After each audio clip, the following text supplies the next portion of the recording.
자, 앞에 기사를 보듯이 이달 말에요. 트럼프 대통령과 폼페이오 장관이 내한 방문을 해서 북한의 완전한 비핵화를 위한 논의를 하겠다라고 이야기를 하면서요. 이 오후에는 대북주들이 수급이 크게 들어오는 이런 상황을 만들어줬습니다. 자, 여러 경협 섹터들을 보면 이 전반적인 차트 베이스 또 그리고 수급들을 볼 때는 이 단기적으로도 이 경협주들은 전체적인 상승이 있을 것으로 판단되어지는데요. 장기적인 방향성에서도 꼭 중요한 게 이 남북 경협 사업입니다. 자, 완전한 비핵화 가능한 이야기일까요? 자, 여기서부터는 정치적인 Nice stack. 안녕하세요. 나이스스탁 성공투자 길잡이 박성공 전문가입니다. 오늘 설명드릴 내용은요, 되냐 마냐 가지고 씨름 중인 테마, 만약에 된다면 그 어떤 거와 비교해도 최고의 가치를 내장한 바로 남북 경협주 테마입니다. 사실 이 내용은 참으로 정치에 대한 견해가 많이 들어가 있기 때문에 사실 할지 말지 고민이 많았어요. 그래도 이 가치에 대해서는 꼭 알아가시면 좋겠다라는 생각에 내용을 가져왔습니다. 너무 자세하고 세세한 내용을 이야기를 하자면 너무 길어지다 보니까 간단하게 한 번씩 살펴보도록 하겠습니다. 일단 시장부터 한번 짚고 넘어가도록 하겠습니다. 전일 미증시를 보면 3대 지수 모두 상승으로 마감을 했죠. 그러니까 미중 무역 전쟁이 어떤 제재 상황은 계속되고 있어요. 그렇지만 이 미증시도 우리 증시도 이 상승의 박차를 가하고 있거든요.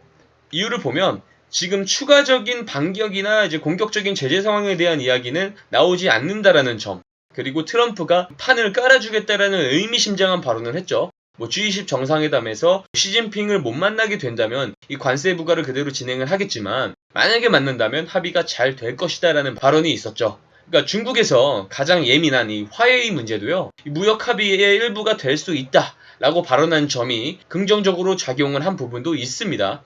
국내 증시의 경우에는 여기에 경기 동행 지수의 낙폭도 크게 줄어든 부분이 플러스 요소가 되었다라고 볼 수가 있겠죠. 자, 이러한 이유로 인해서 국내 증시에도 이 좋은 자본이 들어오고 있습니다. 자본이 시장에 유입이 될 때는요, 어떤 단일 테마에 수급이 들어왔다가 시장에서 그대로 쑥 빠져나가는 이런 일시적인 부분이 아니고요. 시장에서 이 수급이 빠져나가기 전에는 낙폭이 과대되었고 재료가 살아있는 테마들에 한 번씩 수급이 돌고 빠져나가는 것이 일반적이다라고 볼 수가 있습니다.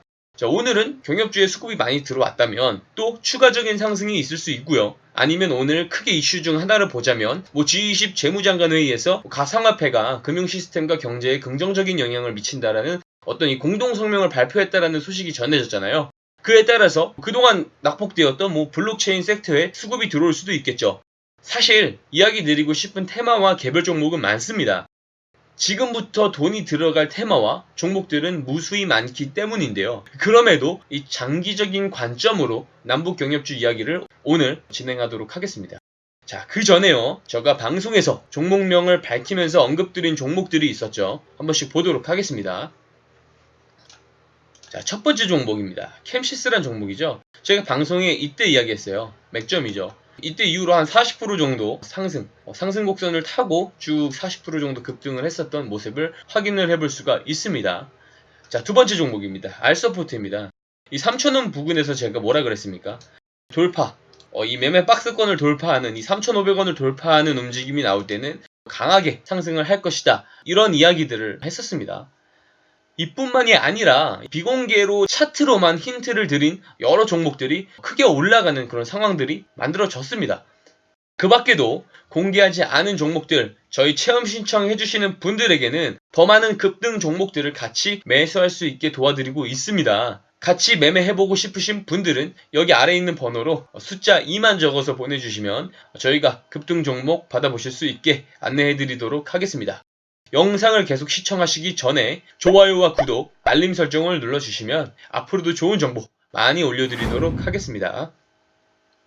자, 앞에 기사를 보듯이 이달 말에요. 트럼프 대통령과 폼페이오 장관이 내한 방문을 해서 북한의 완전한 비핵화를 위한 논의를 하겠다라고 이야기를 하면서요. 이 오후에는 대북주들이 수급이 크게 들어오는 이런 상황을 만들어줬습니다.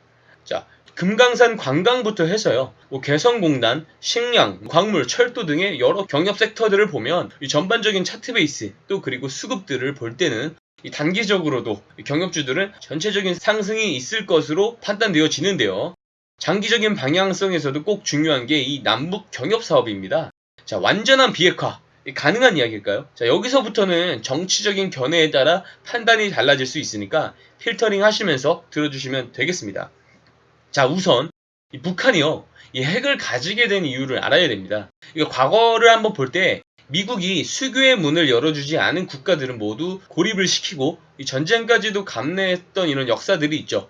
미국과 소련의 이 체제 승부가 한창이던 이 냉전 시대가요, 이 92년도에 미국의 체제 승리로 이 막을 내리게 됩니다. 북한이 이 새로 열린 이 신자유주의 시대에서 본인들의 공산주의 국가 체제로서 인정을 해주고 이 수교의 문을 열어달라는 이 대화의 협상 카드로 내밀 수밖에 없던 것이 이 핵이라는 카드다라는 생각이 듭니다.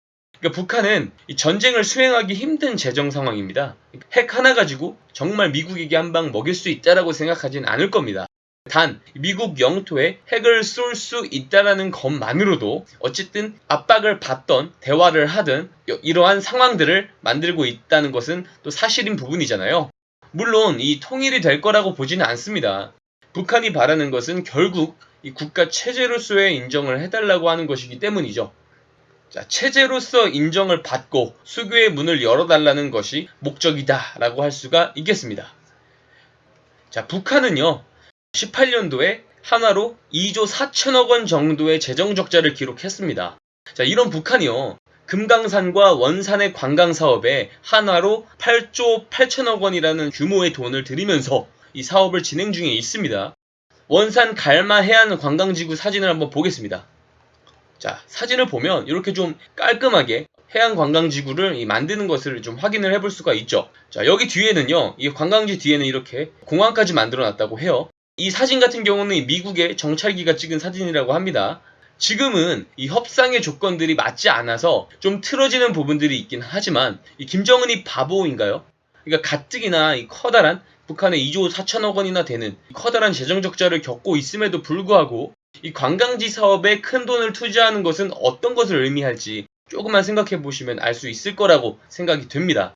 저는 이 적극적인 교류의 시대를 김정은도 준비를 하고 있다라고 보여지거든요. 그러니까 지지난번 이 북미 정상회담에서요, 회담 내용에서 한 영상을 보면요, 위성에서 밤에 남북 한의 땅을 보면은 이제 우리 남한 같은 경우는 전체적으로 이게 불빛이 빛나는데 북한 같은 경우는 평양만 불빛이 나다가 갑자기 이제 북한 전 지역으로 불빛이 밝아지는 영상이 공개가 되었습니다. 제가 이거 보면서 느낀 게요, 북한에 만약 경협사업이 본격적으로 진행이 된다면 이 어마무시한 인프라 사업이 진행될 것인데 라는 생각이 들었습니다. 자, 세계적인 금융계의 큰손 이 짐 로저스는요, 이 북한 투자에 대해 굉장히 적극적인 분이죠. 이 짐 로저스는 이렇게 말을 했습니다.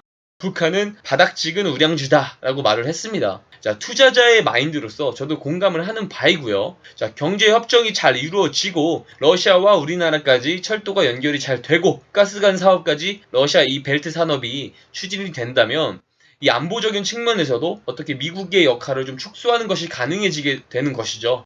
그에 따라서 러시아 벨트 섹터들도 남북 경협에 이어서 이 후발주자로 잘 살펴볼 필요가 있습니다. 자, 그렇다고 한다면 이 남북 경협 섹터들 중에 단기적으로는 어떤 종목을 보고 장기적으로는 어떤 부분을 봐야 할지 이 차트로 힌트를 드리기 전에요, 이 시장 흐름에 맞게 이 타이밍 잡아서 급등 수익을 볼 수 있는 종목들을 매매해 보고 싶으신 분들은 여기 아래에 있는 번호로 숫자 2만 적어서 보내주시면 저희가 급등 종목 받아보실 수 있게 안내해 드리도록 하겠습니다. 영상을 계속 시청하시기 전에요, 좋아요와 구독, 알림 설정을 눌러주시면 앞으로도 좋은 정보 많이 올려드리도록 하겠습니다.